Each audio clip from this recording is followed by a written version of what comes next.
ولقد آتينا موسى الكتاب وجعلنا معه أخاه هارون وزيرا فقلنا اذهبا إلى القوم الذين كذبوا بآياتنا فدمرناهم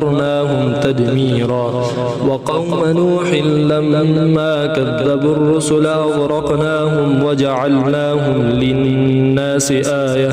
وأعتدنا للظالمين عذابا أليما وعادا وثمود وأصحاب الرس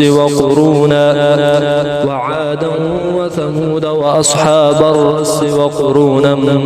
بين ذلك كثيرا كلا ضربنا له الأمثال وكلا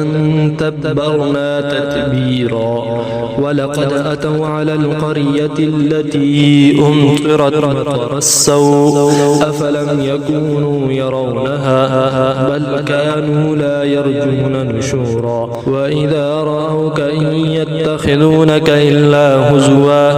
هذا الذي بعث الله رسولا إن كاد ليضلنا عن آلهتنا لولا أن صبرنا عليها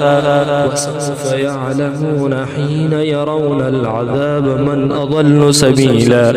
أرأيت من اتخذ إلهه هواه أفأنت تكون عليه وكيلا أم تحسب أن أكثرهم يسمعون أو يعقلون إن هم إلا كالأنعام بل هم أضل سبيلا.